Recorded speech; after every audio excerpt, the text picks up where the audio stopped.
अब जो non farming activities हैं उसमें 25% पीपल पालमपुर के इंगेज्ड हैं, और इन नॉन फार्मिंग एक्टिविटीज में कौन कौन से एक्टिविटीज पालमपुर में कैरी की जा रही हैं उनके बारे में एक एक करके हमें पढ़ना। तो जो सबसे पहली एक्टिविटी वहां पर नॉन फार्मिंग की जाती है वो है डेयरी। डेयरी एक कॉमन एक्टिविटी है, नॉन फार्म एक्टिविटी है, जो कि बहुत से परिवारों में पालमपुर में कैरी की जाती है। इसमें क्या होता है, लोग मिल्क और मिल्क प्रोडक्ट्स बना करके बेचते हैं।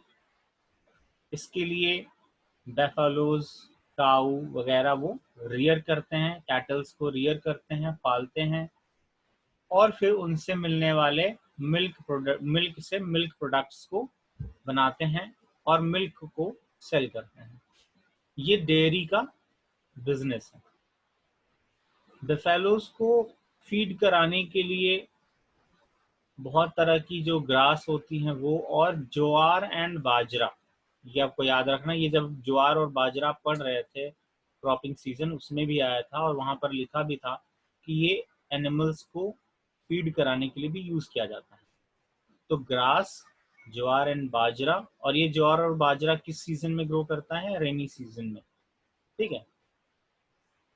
उसके बाद जो मिल्क इन कैटल्स से डिराइव होता है, हासिल होता है, उसको रायगंज में बेच दिया जाता है ले जा करके। The milk is sold in Raiganj. Raiganj क्या है, एक पास का गांव है, जो हमने स्टार्टिंग में पढ़ा था फर्स्ट लेक्चर में, कि रायगंज पालमपुर के पास एक गांव है। इसके अलावा दो ट्रेडर्स जो हैं शाहपुर के, शाहपुर क्या है, पास का ही एक टाउन है, छोटा टाउन है, और वहां के दो ट्रेडर्स लिखा हुआ है, उन्होंने ये रायगंज में जहां पर ये लोग सप्लाई करते हैं मिल्क, वहां पर उन्होंने अपने कलेक्शन सेंटर्स बनाए हुए हैं। कलेक्शन सेंटर्स मतलब यहाँ पर ले जा करके जो पालमपुर के लोग मिल्क सेल करते हैं उसको कलेक्ट किया जाता है, खरीदा जाता है, और फिर उसको प्रोसेस करके उससे बाकी के प्रोडक्ट्स बना करके, जैसे कि दही है, पनीर है वगैरह बना करके, और फिर सेल किया जाता है। तो ये दो ट्रेडर्स जो हैं ये कहाँ के हैं, शाहपुर के हैं, और इन्होंने अपना कलेक्शन सेंटर कहाँ बनाया हुआ है, रायगंज में बनाया हुआ है, क्योंकि पालमपुर के लोग रायगंज में जाकर के मिल्क बेचते हैं। रायगंज उनको पास पड़ता है, शाहपुर तक जाएंगे तो दूर पड़ेगा, तो ज्यादातर लोग रायगंज में जाकर के ही बेच देते हैं। रायगंज में उनकी मतलब बिक्री ज्यादा होती है, सेल ज्यादा होती है। तो ये वहां पर डेयरी का बिजनेस इस तरीके से किया जाता है। तो ये पहली नॉन फार्म एक्टिविटी है जिसमें कि बहुत से लोग इंगेज्ड हैं। यानी अगर कहें तो फार्मिंग के बाद सबसे ज़्यादा जो लोगों का ऑक्यूपेशन है वो डेयरी इंडस्ट्री में ही है, डेयरी प्रोडक्ट्स को ही बेचना है। फिर उसके बाद दूसरा आता है small scale manufacturing. Small scale manufacturing का मतलब जो छोटे प्रोडक्ट्स होते हैं।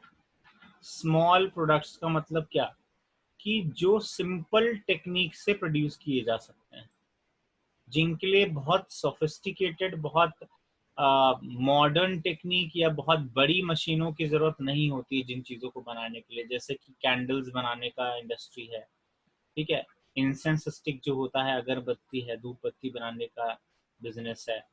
इस तरह के जो बिजनेस होते हैं या मैन्युफैक्चरिंग होती है, इनमें बहुत सोफिस्टिकेटेड, बहुत बड़ी मशीनों की ज़रूरत नहीं पड़ती है। ये स्मॉल स्केल पर कम लागत के साथ, कम पैसे लगाकर इन्वेस्ट करके और बहुत कम लेबर्स के साथ ये चीज़ें प्रोड्यूस की जा सकती हैं। तो इनको स्मॉल स्केल मैन्युफैक्चरिंग इंडस्ट्री का पार्ट आप मान सकते हैं समझने के लिए। स्मॉल स्केल में जो पालमपुर का है वो ये लिखा हुआ है कि 50 से भी कम लोग मैन्युफैक्चरिंग का काम करते हैं। मैन्युफैक्चरिंग इंडस्ट्री में अगर बात करें तो 50 से भी कम लोग ऐसे हैं जो कि मैन्युफैक्चरिंग का काम करते हैं पालमपुर के अंदर। और जिस तरह से बड़ी फैक्ट्रियों में मैन्युफैक्चरिंग होता है उस तरह की मैन्युफैक्चरिंग यहाँ पर नहीं होती।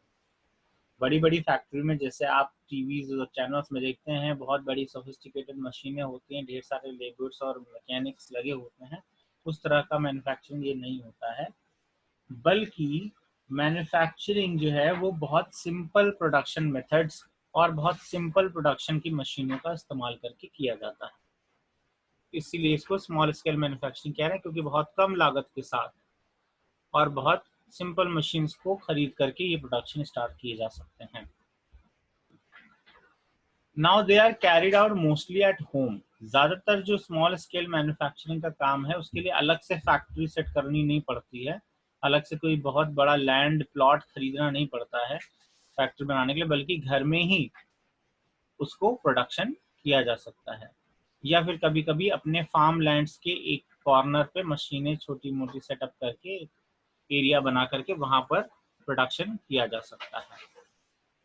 और लेबर्स को भी बहुत ज़्यादा हायर करने की ज़रूरत नहीं पड़ती है। इसमें 2-3 लोग 4 लोग बहुत ज़्यादा लगते हैं जो मशीन को ऑपरेट कर सकते हैं, या परिवार के ही लोग जनरली, जैसे एक स्मॉल स्केल मैन्युफैक्चरिंग में आप जो बांस की लकड़ियां होती हैं उससे बनने वाली टोकरी वगैरह है, और जो स्टैंड्स वगैरह होते हैं जैसे शू स्टैंड होता है, वो सब चीज़ें अगर आप जानते हो तो उनको बनाने का काम भी किया जा सकता है स्मॉल स्केल में, जिसमें परिवार के ही 2-3 लोग मिल करके ये काम कर लेते हैं।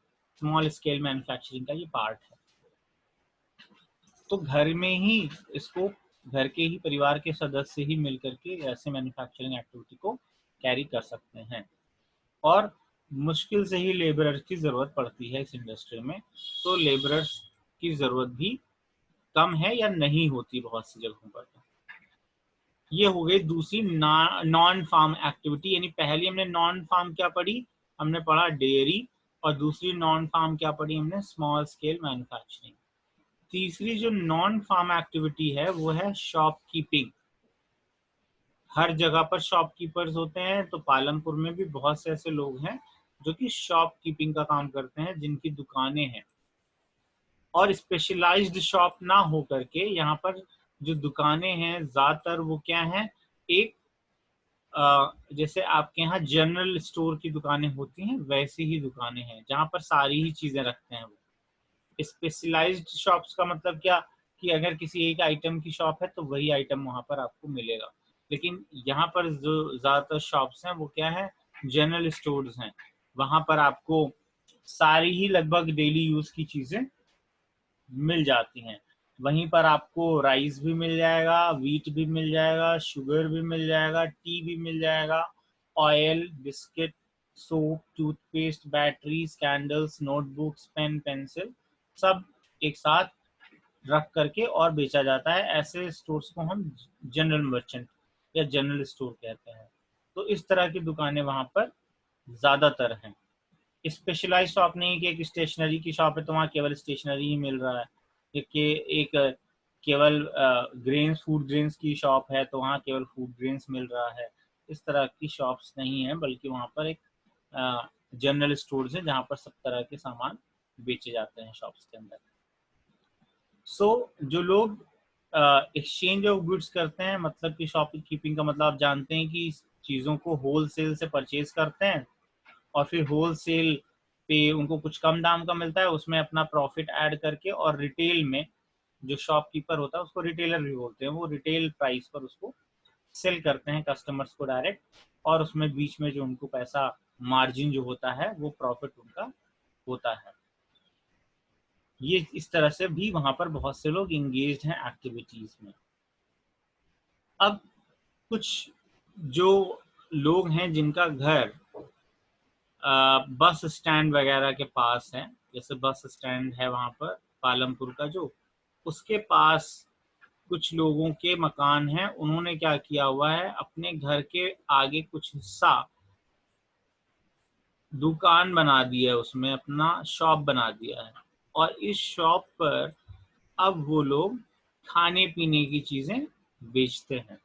ईटेबल्स, इस ये लिखा है ना ईटेबल्स, ईटेबल्स मतलब खाने पीने की चीजें, जैसे बिस्किट है, चाय है, समोसे हैं, जो यात्री लोग आते हैं बस से ट्रैवल करने वाले, पानी वगैरह वो सब उनको अवेलेबल कराया जाता है, खाने पीने की चीजें यहाँ पर सब मिल जाती हैं। तो इस तरह से भी शॉप्स वहाँ पर चलती हैं।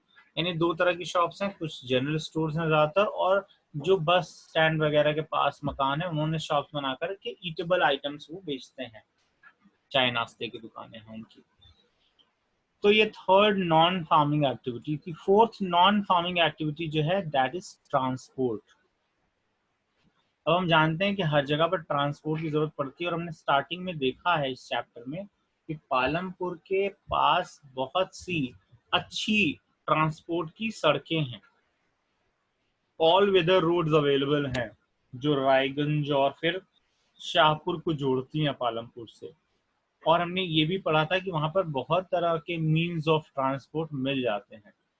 तो ऑब्वियसली कुछ लोग इसी चीज का धंधा करते होंगे, इसी चीज के प्रोफेशन में होंगे कि वो ट्रांसपोर्ट ही अवेलेबल कराते हैं लोगों को और सामानों को पालमपुर से और दूसरी जगहों पर, दूसरे गांव में, टाउन्स में भेजने का काम करते हैं।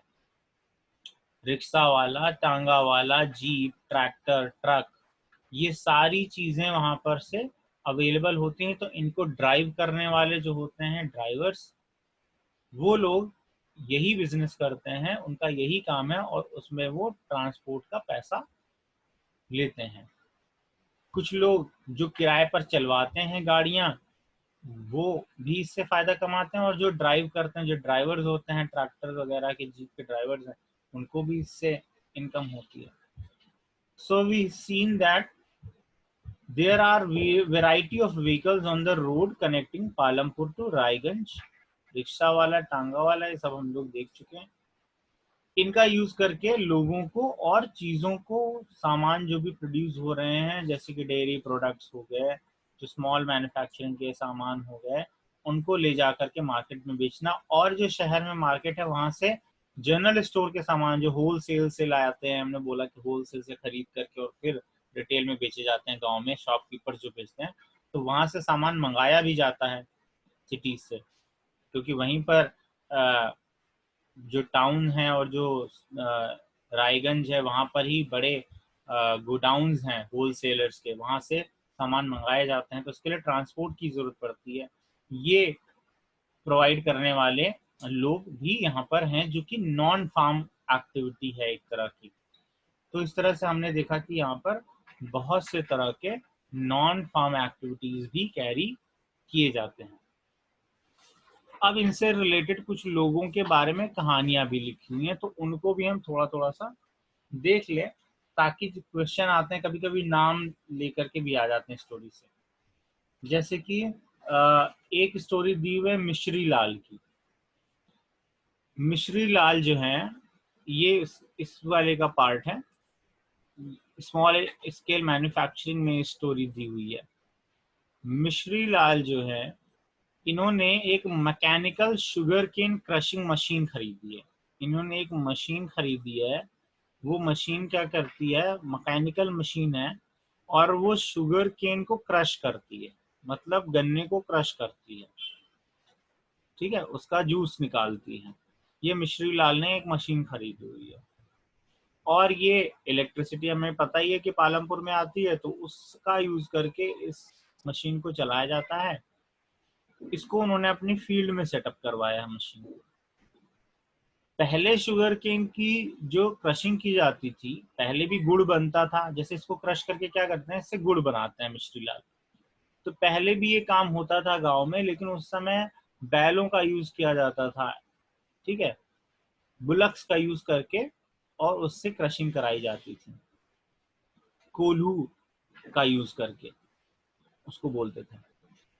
तो पहले बुलक्स का यूज होता था, लेकिन अब मशीन आ गई है, इलेक्ट्रिसिटी है, तो इलेक्ट्रिसिटी से चलने वाली मशीन का इस्तेमाल करके काम किया जाता है, क्योंकि उससे जल्दी काम हो जाता है, समय कम लगता है।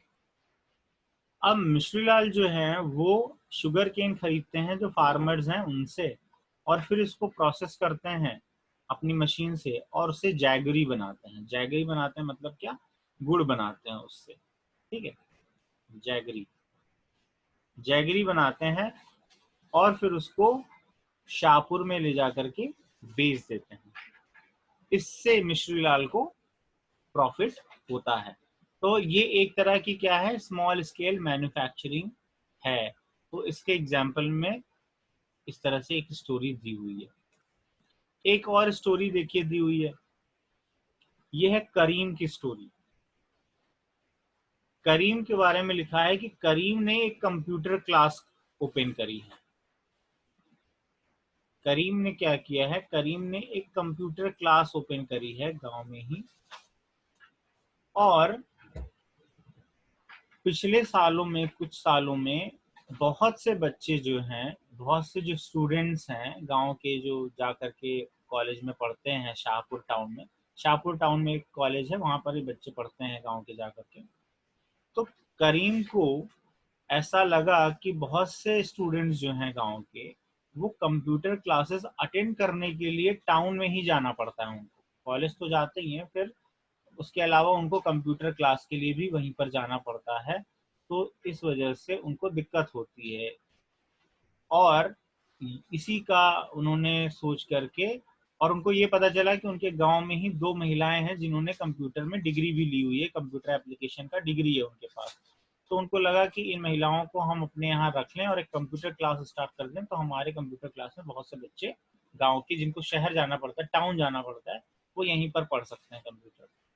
तो इस तरह से उन्होंने कंप्यूटर्स खरीदे, क्लासेस सेटअप कराई, उन दोनों विमेंस को अपने यहाँ काम पर रख लिया जिनको कंप्यूटर आता है।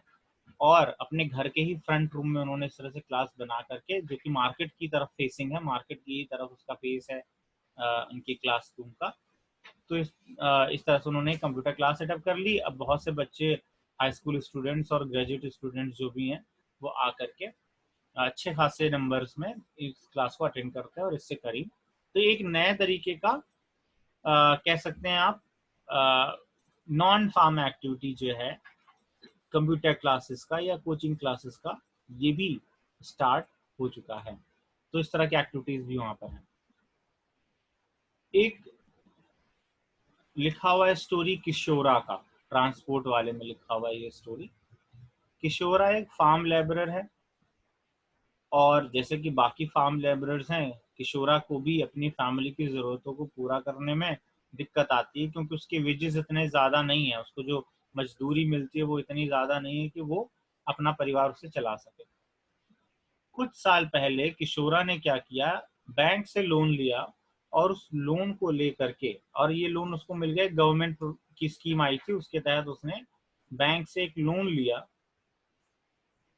और उस लोन को लेकर के उसने बफेलोज खरीदे, ठीक है। और बफेलो से उसको कई चीजों में बेनिफिट हुआ। बफेलो का पहली बात तो मिल्क जो होता है उससे उसको फायदा हुआ, उसको वो अपने घर के इस्तेमाल के लिए रख करके बाकी का सरप्लस बेच लिया करती थी। उसके अलावा उसने उसी बफेलो में वुडन कार्ट अटैच करने के लिए बनवा ली। वुडन कार्ट जो पीछे बांध करके और उस बफेलो से ड्राइव कराई जा सकती है, ऐसी कार्ट बनवा ली। और उसका इस्तेमाल करके वो ट्रांसपोर्ट का काम भी कर लेती है। पास के गांव में, रायगंज में, यहाँ से सामान बेचने के लिए जो लोग भेजना चाहते हैं, वो उसके हेल्प से भेज सकते हैं, कुछ किराया किशोरा को मिल जाता है इससे। उसके अलावा once a week he goes to the river Ganga to bring back clay for the potter। अब जो गांव में मिट्टी के बर्तन बनाने वाला है, जो पॉटर है, उसको बेचने के लिए वो हफ्ते में एक दिन गंगा जी के पास जाती है। वहां की जो मिट्टी है उसको लाद करके इसी कार्ट में बफेलो की ही मदद से वो लाती है और पॉटर को बेचती है वो मिट्टी। तो इससे भी उसको बेनिफिट होता है। या कभी कभी किसी का जैसे गुड़ जैगरी है, किसी को बेचना है, बनाया है किसी ने ट्रांसपोर्ट के लिए, उसको गाड़ी चाहिए, तो वो ट्रांसपोर्ट का काम भी कर देता है और ले जा करके शाहपुर में उसको बेच आता है, पहुंचा देता है, जिससे उसको किराया मिल जाता है। तो यानी वो अपने बफेलो से इस तरह से मल्टीपल पर्पसेस के लिए उसका इस्तेमाल कर सकता है और उससे पैसे अर्न कर सकता है। ये सारी एक्टिविटीज आपको एग्जाम्पल्स में दी हुई हैं जिन पर बेस्ड क्वेश्चंस भी आ सकते हैं, इसलिए ये स्टोरीज आपको बता दी हैं। बाकी आपके चैप्टर में सारी चीजें आपने पढ़ ली हैं, ये नोट्स हम आपको सेंड कर देंगे। इसके साथ कुछ क्वेश्चन आंसर्स दे रहे हैं, 12 क्वेश्चंस हैं, इनके आंसर्स आपको लिखने हैं, खुद से ट्राई करना है। हालांकि इनके करेक्ट आंसर्स हम आपको भेजेंगे भी, लेकिन अभी आपको ट्राई करना है कि इसका आप आंसर खुद से लिखिए, ठीक है। और किसी को कुछ पूछना है इस चैप्टर में अभी तक में? जैसे इसमें देखिए पहला क्वेश्चन क्या लिखा हुआ है, what are the non farm production activities taking place in your region. आप अपने क्षेत्र के कुछ नॉन फार्म प्रोडक्शन एक्टिविटीज को लिख दीजिए आपके आसपास। जैसे शॉपकीपिंग आपके यहाँ भी आसपास दिख रहा है, आपके यहाँ आसपास आपको ट्रांसपोर्ट की सुविधाएं भी दिख रही हैं, तो इस तरह से एक लिस्ट बना लीजिए जो भी आपको लगता है। तो उसके बाद modern farming methods require more inputs which are manufactured in industries, do you agree? क्या आप इससे सहमत है? अगर हैं तो क्यों, उसका रीजन लिख दीजिए। कि जो मॉडर्न फार्मिंग मेथड्स हैं उनमें ज़्यादा इनपुट्स की ज़रूरत है। जैसे कि आपने एग्रीकल्चर में पढ़ा, जो HYV सीड्स हैं उनको जब हम इस्तेमाल करते हैं फील्ड में तो ज़्यादा वाटर, ज़्यादा फर्टिलाइजर्स की ज़रूरत पड़ती है। क्या इस तरह की चीज़ें आप मैन्युफैक्चरिंग इंडस्ट्री में भी देखते हैं? और अगर देखते हैं तो कैसे आप एग्री कर रहे हैं इस चीज़ से, वो लिखना है। How did the spread of electricity help farmers in Palampur. Electricity से क्या क्या फायदे हुए फार्मर्स को, नॉन फार्मिंग की बात नहीं कर रहे हैं, फार्मर्स को क्या क्या फायदे हुए ये आपको लिखना है। तो आपको, आपने पढ़ा कि इरिगेशन में काफ़ी हेल्प मिल जाती है ना। उसके अलावा बहुत सी मशीनें लोगों ने खरीद ली हैं, बड़े फार्मर्स ने थ्रेशर्स खरीद लिए, जैसे और भी चीज़ें हैं तो वो भी इलेक्ट्रिसिटी की मदद से चलाई जाती हैं। तो इस तरह से इलेक्ट्रिसिटी का क्या क्या यूज़ हुआ है पालमपुर में, वो आप एक बार चैप्टर रीड करेंगे तो उसमें मार्क करते जाइएगा, देखते जाइएगा और इसका आंसर लिखिए। Is it important to increase the area under irrigation, why? क्या एरिया अंडर इरिगेशन बढ़ाने की ज़रूरत है तो क्यों? इसका आंसर आपको लिखना है। बताया था कि बढ़ाया नहीं जा सकता है, लेकिन यहाँ पर ज़रूरत की बात की है, तो हाँ ज़रूरत तो है, इम्पोर्टेंट तो है, लेकिन अगर पॉसिबिलिटी होगी तभी बढ़ पाएगा ना। जैसे पालमपुर में अब पॉसिबल नहीं है बढ़ाना, कल्टिवेबल एरिया सारा एरिया यूज्ड है, कोई खाली जगह नहीं है। लेकिन अगर इम्पोर्टेंट है, पूछा गया है, तो आप उसमें ये लिख करके और उसका रीज़न दे दीजिए कि ज़्यादा फील्ड, ज़्यादा फार्मलैंड होने से ज़्यादा प्रोडक्शन होगा और उससे क्या क्या बेनिफिट्स हैं, सब चीज़ें आपको लिखनी है। Construct a table of the distribution of land among the 450 families. तो ये आपको नोट्स में ही मिल जाएगा। नोट्स में यहाँ पर लिखा है कैसे डिस्ट्रीब्यूशन है, ठीक है। तो 450 फैमिलीज के बीच में डिस्ट्रीब्यूशन का ये यहाँ पर इसी नोट्स में आपको मिल जाएगा कैसे डिस्ट्रीब्यूट किया गया है। तो इस पार्ट को अगर आप पढ़ लेंगे एक बार अच्छे से तो इतने में से आप आंसर इसका लिख पाएंगे। उसके अलावा why are the wages for farm labourers in Palampur less than minimum wages. तो इसका भी रीज़न आपको बताया, क्योंकि बहुत से लोग वहाँ पर अनएम्प्लॉयड हैं, बहुत से लोग काम तलाशने वाले कई लोग हैं, तो उनके बीच में क्या है, कंपटीशन है, तो वो कम वेज पर भी काम करने को तैयार है। सरकार ने तो ज़्यादा प्राइस तय करके रखा हुआ है, 115 रुपये तय कर दिया है, लेकिन वहाँ पर लोग 80 रुपये और 70 रुपये में भी काम करने को तैयार है, क्योंकि अगर वो नहीं करेंगे तो कोई और कर लेगा, तो उनको तो कुछ भी नहीं मिलेगा। कैजुअल लेबरर्स हैं, कोई फिक्स लेबर तो है नहीं। तो ये सब चीज़ें आपने चैप्टर में पढ़ी है, नोट्स में भी लिखी हुई हैं, ध्यान से पढ़ेंगे तो मिल जाएगा। Why are the wages for farm labourers in Palampur less than the minimum, ये हो गया। In your region talk to two labourers, choose either farm labourers और labourers working at the construction sites, what wages do they get. तो ये एक idea आप अपने parents से बात करके भी ले सकते हैं कि कितना मिलता होगा, और उससे रिलेटेड जो ये चीज़ें लिखी हैं वो लिख दीजिएगा। नहीं लिख पाएंगे तो फिर हम इसका एक स्टैंडर्ड आंसर आपको प्रोवाइड कर देंगे, उसी को सब लोग लिख लीजिएगा। फिर 8th, what are the different ways of increasing production on the same piece of land. तो हमने नोट्स में लिखा हुआ है इसको साफ तौर पर कि 2 तरीके हो सकते हैं बढ़ाने के, कैसे प्रोडक्शन इंक्रीज कर सकते हैं, उसके 2 तरीके हो सकते हैं। ये देखिए यहाँ पर आ गया, इससे आपको इसका आंसर मिल जाएगा। पहला तरीका है मल्टीपल क्रॉपिंग करके, दूसरा तरीका है मॉडर्न फार्मिंग मेथड्स का यूज करके। ये दो तरीके हैं जिससे कि क्रॉप प्रोडक्शन इंक्रीज किया जा सकता है। इसको अच्छे से पढ़िएगा। मल्टीपल क्रॉपिंग का मतलब है कि आप साल भर के अंदर उसमें एक से ज्यादा क्रॉप्स को ग्रो करें, और मॉडर्न फार्मिंग मेथड्स का मतलब है कि उसमें आप HYV सीड्स का यूज करें, केमिकल फर्टिलाइजर्स का यूज करें। तो ये तरीके दोनों दो वेज हैं जिससे कि हम इंक्रीज कर सकते हैं। उसके बाद देखिए आ गया describe the work of a farmer with 1 hectare of land. तो इसमें आपने कहानी पढ़ी थी, उस कहानी से इसको लेकर के आप लिख लीजिए। गोविंद की एक कहानी आपको पढ़ाई थी, स्टोरी बुक में है, वो NCERT से आप पढ़िएगा। तो 1 हेक्टेयर ऑफ लैंड में फार्मर कैसे वर्क करता है, उस चीज को आपको इससे लिख लेना है, वहीं से आपको आंसर का मिल जाएगा।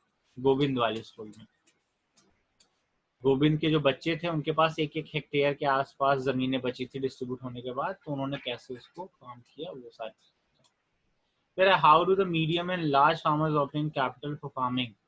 मीडियम और लार्ज फार्मर्स के बारे में भी नोट्स में भी लिखा हुआ है, आप जानते भी हैं। जो स्मॉल फार्मर्स होते हैं वो तो कर्ज ले लेते हैं भाई, उनकी तो सेविंग नहीं होती इतनी।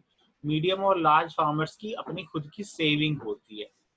वो जब उनकी जैसे फसल कटती है तो उसमें से मान लो कि 100 क्विंटल का प्रोडक्शन हुआ, उसमें से 40 क्विंटल उनका परिवार का मान लीजिए खर्च है, और 60 क्विंटल उन्होंने क्या किया, बेच दिया मार्केट में, सरप्लस जिसको बोलते हैं। तो ये सरप्लस जब मार्केट में बेच दिया तो उससे जो पैसे आए वो उन्होंने रख लिए बचा करके कुछ, और अगले सीजन में फिर इसी कैपिटल को यूज किया। तो उनकी सेविंग्स जो होती हैं, फार्म्स को सरप्लस को सेल करके जो पैसे वो बचा कर रखते हैं, उसी से वो अपना कैपिटल ऑब्टेन करते हैं।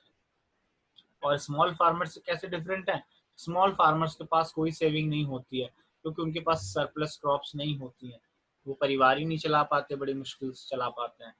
तो इसलिए उनको क्या करना पड़ता है, कर्ज लेना पड़ता है फार्मिंग के लिए। ये चीज है, ये फर्क है। On what terms did Savita get a loan from Tejpal Singh. तो ये तेजपाल सिंह वाली कहानी आपने पढ़ी थी। सविता को भाई उसको कर्ज दिया और फिर उसके बाद बोला कि इतना इंटरेस्ट रेट देंगे, डबल इंटरेस्ट रेट पे उसने कर्ज दिया था। और फिर ये भी कंडीशन रख दी थी कि तुम्हें हमारे यहाँ फ्री में जो है, फ्री में नहीं 30 रुपीज शायद था, वैसे ज्यादातर जगहों पर फ्री में भी 30 या 34 रुपीज था। स्टोरी में एक बार देख लीजिएगा। 34 रुपीज पर डे पर काम करना पड़ेगा हमारे यहाँ, ये भी तेजपाल सिंह ने कंडीशन रखी थी। तो वो स्टोरी आप पढ़ करके इसका आंसर दे दीजिएगा। फिर उसके बाद है talk to some old residents in your region and write a short report on the change of irrigation. तो ये स्टोरी से आपको पता चल जाएगा। कोशिश करिए खुद से ढूंढ करके भी लिख सकते हैं, नहीं मिलेगा तो फिर हम इसका आंसर आपको जो सेंड करेंगे उससे आप लिख लीजिएगा। इस तरीके से ये 12 क्वेश्चंस आपको अभी इसमें लिखने हैं, और ये नोट्स हम आपको सेंड कर रहे हैं, आप इसको एक बार फिर से थॉरली स्टडी कर लीजिए, और कुछ पूछना हो तो आप पूछ लीजिए। इसके बाद हम लोग पढ़ेंगे अब सिविक्स का चैप्टर 1। सिविक्स का चैप्टर 1 हमारा जो है उसके लिए आप प्रिपेयर रहिए, उसकी NCERT डाउनलोड कर लीजिएगा, एक बार उसको रीड कर लीजिएगा, तो उसको हम स्टार्ट करेंगे, है ना। तो ये चैप्टर खत्म हो गया, इसलिए आज क्लास जल्दी ओवर कर रहे हैं। आपको नोट्स भेजना है, उसको पढ़िए तब तक। ओके।